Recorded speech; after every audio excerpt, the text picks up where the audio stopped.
Introduction to War.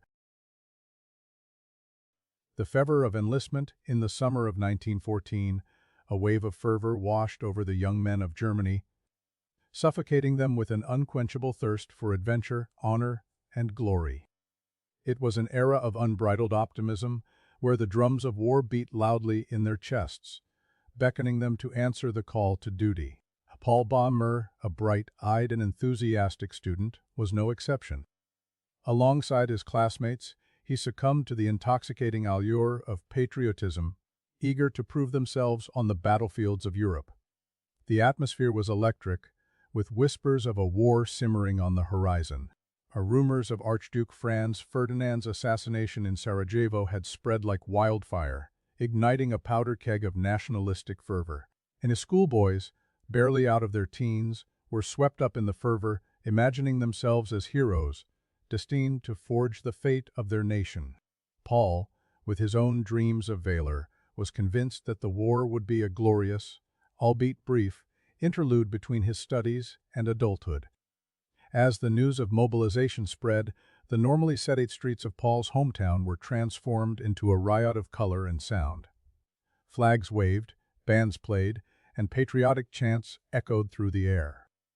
The local townspeople, once concerned with the humdrum of daily life, now thronged the streets, caught up in the excitement.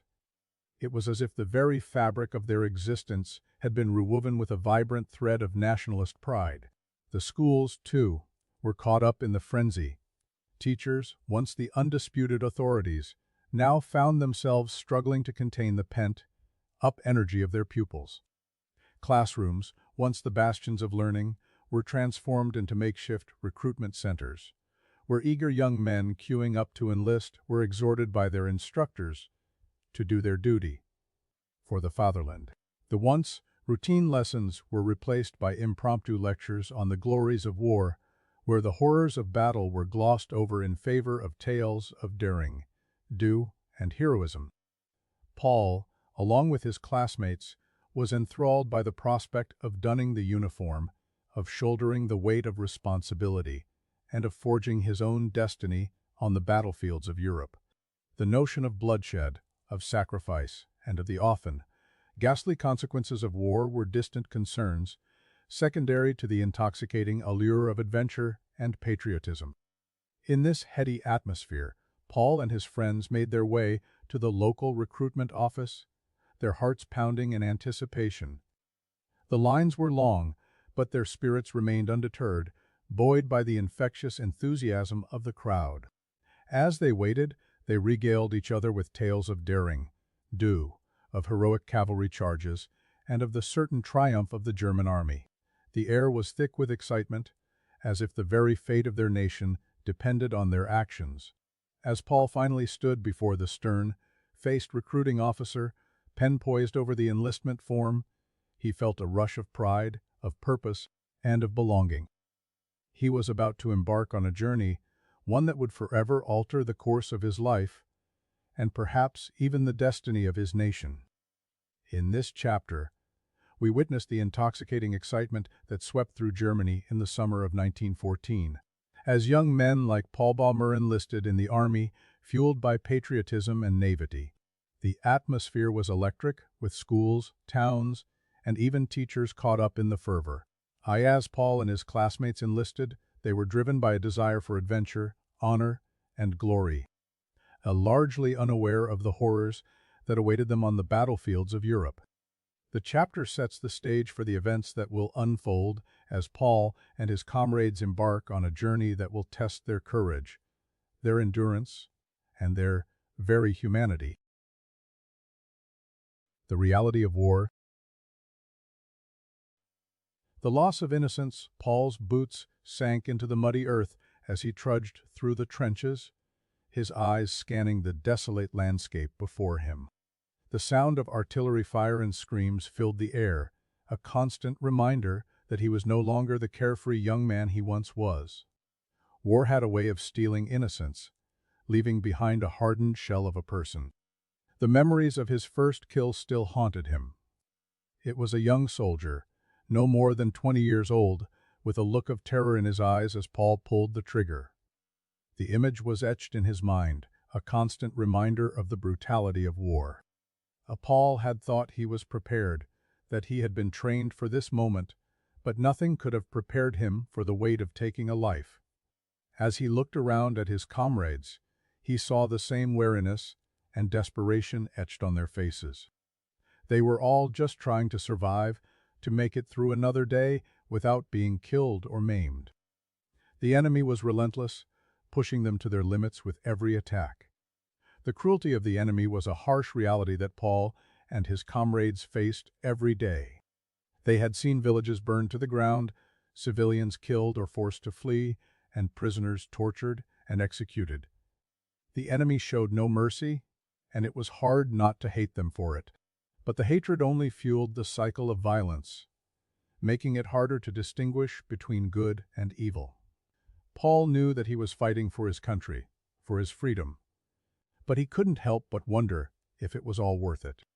The loss of innocence was a heavy burden to carry, and Paul wasn't sure how much more he could take. In the end, Paul realized that war was not just about winning or losing, but about the cost of humanity. The harsh realities of war left permanent scars, and the loss of innocence was just the beginning. The trenches. The trenches, a testing ground for endurance.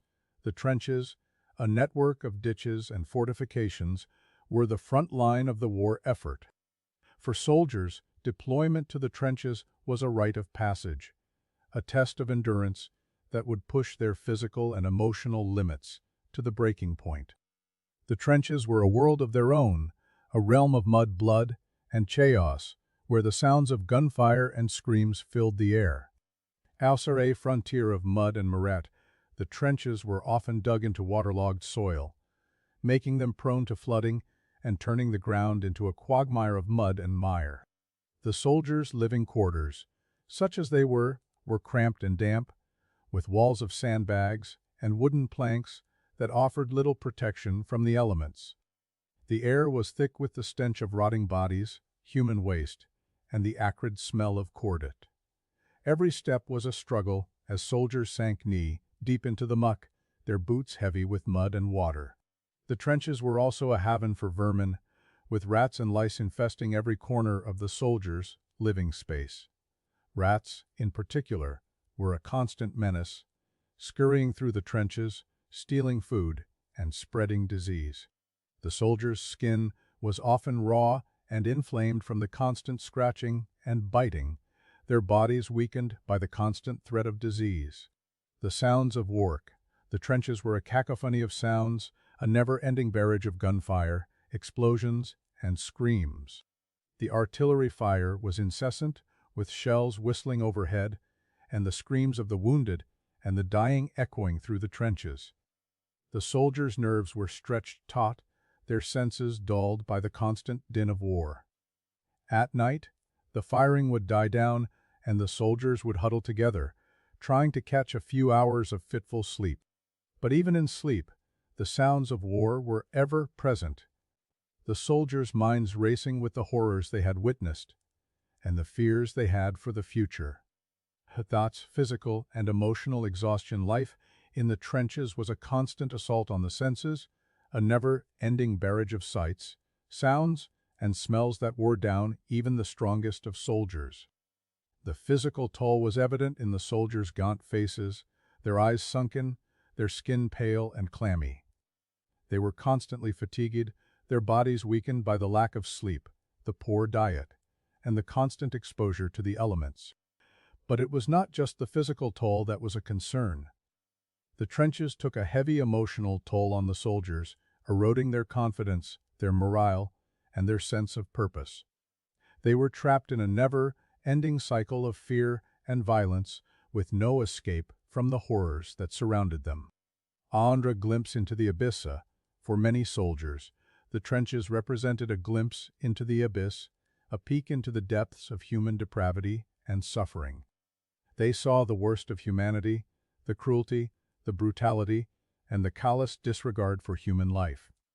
They witnessed the destruction of entire towns, the displacement of civilians, and the reduction of once proud cities to rubble. In the trenches, the soldiers were forced to confront the darkest aspects of their own nature, to confront the fear, the anger, and the despair that lurked within. It was a testing ground for their endurance, a trial by fire that would either break them or make them stronger. A Knossos summary, the trenches were a crucible of war, a testing ground for the soldiers' endurance, where they faced constant bombardment, mud, and vermin. The trenches were a world of their own, a realm of chaos and destruction, where the sounds of gunfire and screams filled the air. The soldiers were pushed to the limits of their physical and emotional endurance, forced to confront the darkest aspects of their own nature, and to witness the worst of humanity. The enemy's face. The enemy's face, the trenches of Verdun, 1916. I'll never forget the day I saw the enemy's face. It was a chilly winter morning in the trenches of Verdun, where the stench of death hung heavy in the air. Our battalion had been engaged in a brutal battle with the French army for weeks, and the once green fields had been reduced to a wasteland of mud and barbed wire. The silence was broken by the sound of a French soldier crawling towards our position, his cries for help echoing through the eerie stillness. I was on sentry duty, my heart racing with every move as I peered through the rifle scope to get a glimpse of the intruder. But it wasn't the rifle that caught my attention, it was his face. A face etched with fear, pain, and desperation. A face that was hauntingly familiar. I had seen that same look on my own mirror, on my comrades' faces, and on the civilians we had encountered. It was a face that reminded me of our shared humanity. A face that begged the question, what are we fighting for? As I gazed into those pleading eyes, something inside me shifted. The enemy was no longer a faceless, nameless entity, he was a son, a brother, a father. I felt a pang of guilt and shame, realizing that I had been conditioned to dehumanize the very people I was fighting against. In that fleeting moment, the brutality of war hit me like a ton of bricks. I saw the senseless killing, the destruction, and the suffering, all for what? So that we could claim a patch of land, flaunt our national pride, or prove our military prowess. The futility of it all hit me like a punch to the gut. As I stood there, frozen in thought, the French soldiers' cries grew weaker. I knew I had to make a choice, to shoot him or to show him mercy. The decision would change me forever and force me to confront the harsh realities of war. Leave and loss. The disconnect of war, Paul stepped off the train and onto the familiar platform, the worn wooden slats creaking beneath his feet. He took a deep breath, savoring the scent of fresh, cut grass and the sound of children's laughter carried on the breeze. It was a welcome change from the acrid smell of smoke and sweat that had clung to him for months. As he made his way through the crowd, his eyes scanned the faces, searching for the familiar smiles and eager eyes of his loved ones. But as he emerged from the station, Paul's heart began to sink. His family and friends were waiting, beaming with excitement, but their eyes seemed distant. The casual hugs and pats on the back felt like mere formalities, lacking the warmth and understanding he so desperately craved. It was as if they were greeting a stranger, not a son, brother, and friend who had been to hell and back. The illusion of normalcy, as they made their way to the car, his family bombarded him with questions about his deployment. What was it like? Did he see any action? Did he meet any interesting people? The questions were innocent, but they grated on Paul's nerves. They seemed to be asking about a vacation, not a war. The horrors he had witnessed, the friends he had lost, the constant fear of death, it was all reduction to a curiosity, a tidbit of gossip to be shared at the dinner table. Paul tried to answer, to share his stories, but the words stuck in his throat.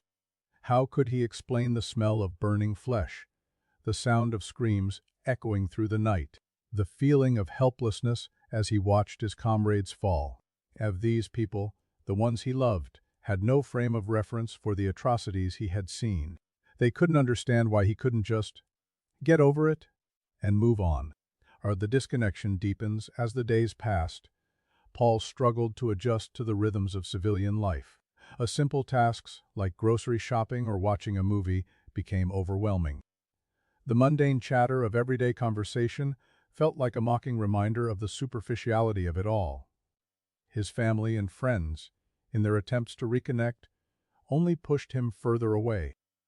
They would ask him to join them for outings, but Paul couldn't bear the thought of crowded spaces, the noise, the laughter.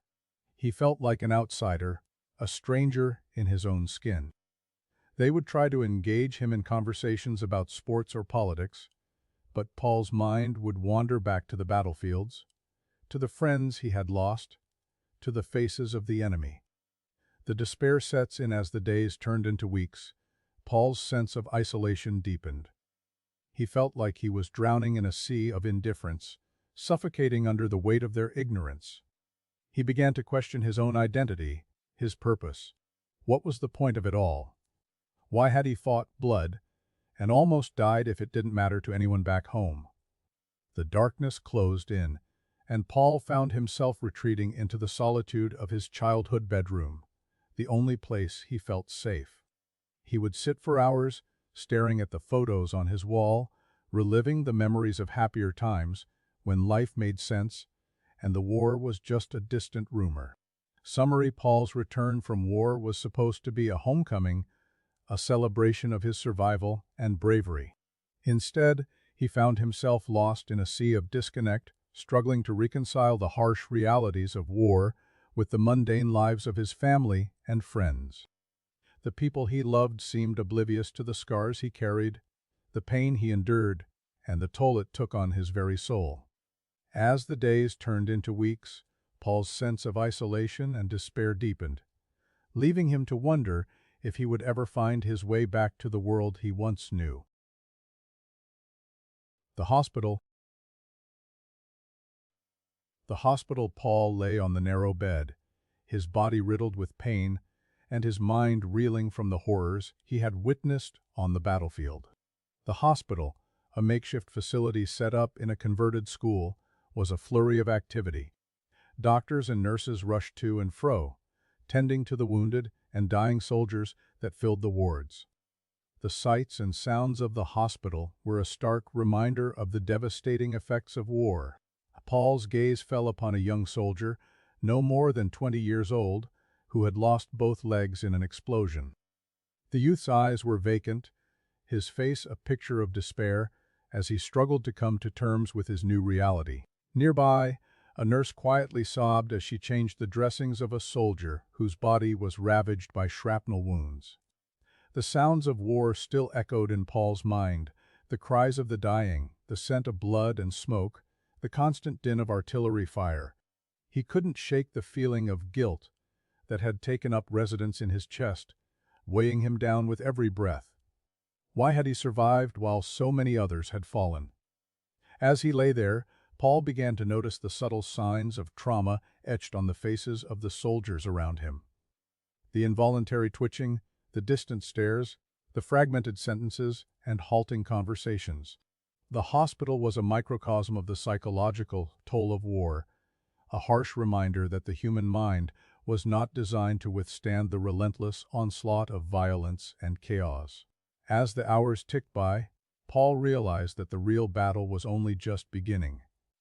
The battle to heal, to recover, to somehow find a way to reconcile the horrors of war with the tender fragility of the human spirit.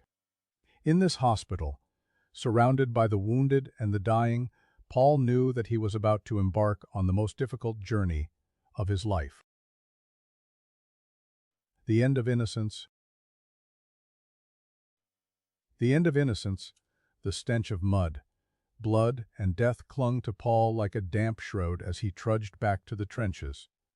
The faint smell of cigarette smoke and stale tea wafted through the air, a cruel reminder of the comforts he had left behind. The sound of artillery fire and machine guns had grown louder, a constant drumbeat in the distance. Paul's heart sank as he approached the dugout, his senses on high alert. Something was amiss. As he rounded the corner, a sea of familiar faces greeted him, but their eyes told a different story. The once vibrant gazes that had sparkled with hope and camaraderie now seemed dull, lifeless. Paul's footsteps faltered as he scanned the row of battered helmets, searching for a glimmer of recognition.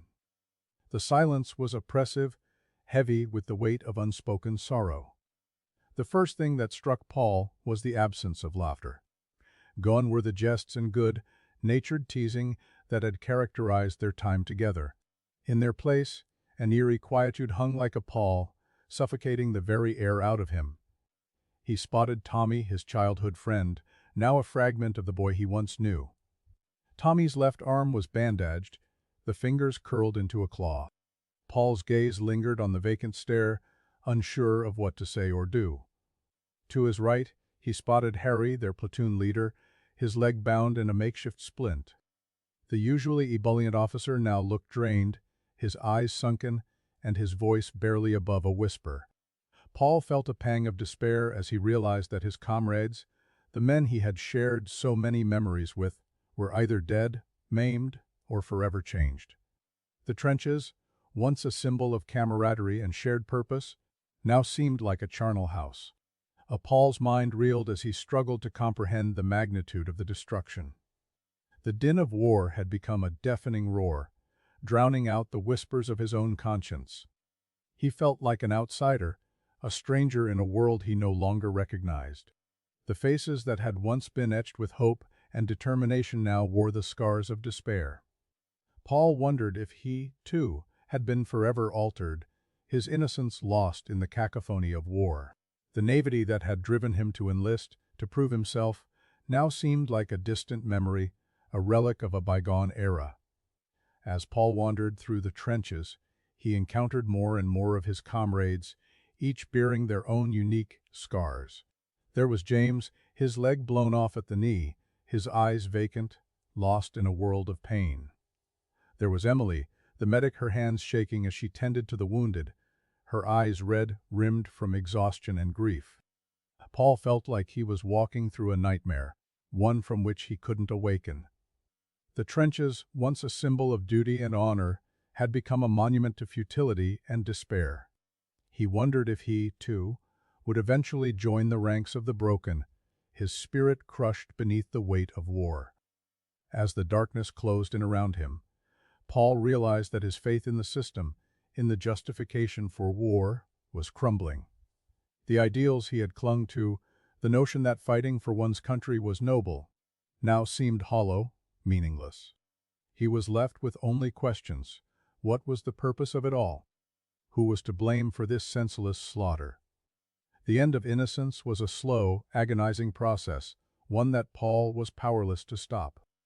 As he looked around at the ravaged landscape, the broken bodies, and the shattered dreams, he knew that he would never be the same again.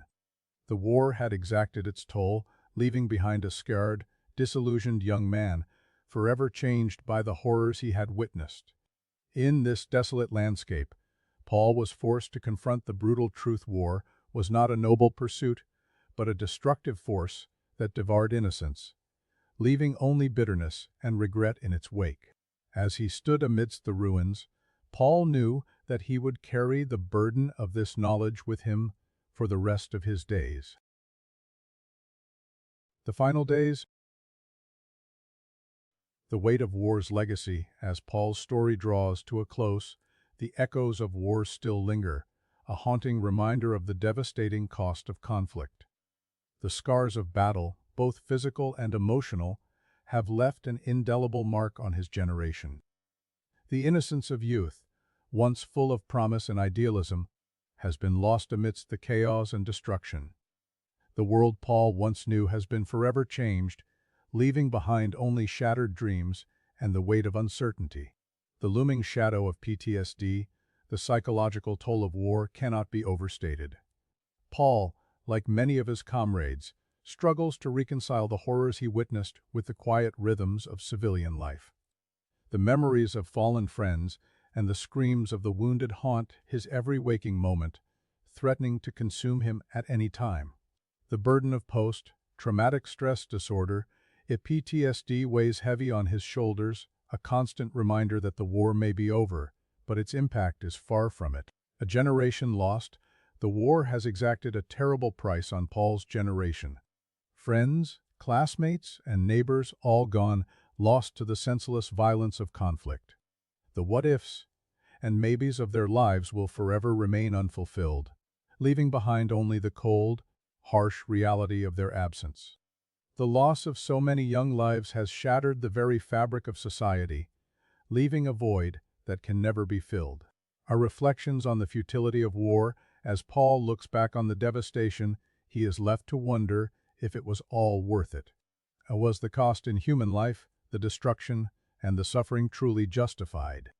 Or was it all just a futile exercise in futility, a pointless display of power and dominance? The answers, much like the war itself, remain elusive, leaving only the bitter aftertaste of regret and sorrow. Paul's story serves as a poignant reminder of the devastating cost of war, the loss of innocence, and the long-lasting impact on those who fought. As we reflect on the futility of conflict, we are forced to confront the harsh realities of its aftermath and the weight of its legacy on our collective humanity. Epilogue. The aftermath of devastation, as the last echoes of gunfire faded into the silence, the survivors surveyed the ruins of their once thriving world. The war, which had promised so much and delivered only destruction, had finally come to an end. But in its wake, a sense of despair settled over the landscape like a shroud. The cities lie in ruin. The cities, once bustling hubs of activity, now lay in shattered silence. Buildings stood as empty, gutted shells, their windows blown out, their walls cracked and crumbling. The streets, once teeming with life, were now empty and still, littered with the remnants of what had once been. The sounds of laughter and conversation, of children playing and lovers strolling, were replaced by an oppressive silence, broken only by the distant rumble of thunder or the occasional howl of a lonely animal. The countryside, once lush and green, the countryside, once a haven of peace and tranquility, was now a barren wasteland. Fields, once green and fertile, lay scorched and blackened, the earth cracked and dry. The trees, once full and lush, stood as bare, skeletal sentinels, their branches like bony fingers reaching towards the sky. The streams, once babbling and clear, had dried up, leaving behind only dusty, empty beds. A generation lost, the war had taken its toll on the population, leaving behind a generation of orphans and widows. The young, who had once been full of hope and promise, had been lost to the conflict, their lives cut short in the prime of youth. The old, who had once been wise and experienced, had been left to pick up the pieces, to try and rebuild what had been lost. In the end, the war had brought only destruction and despair. As the survivors struggled to come to terms with what had been lost, they could not help but wonder if any of it had been worth the cost.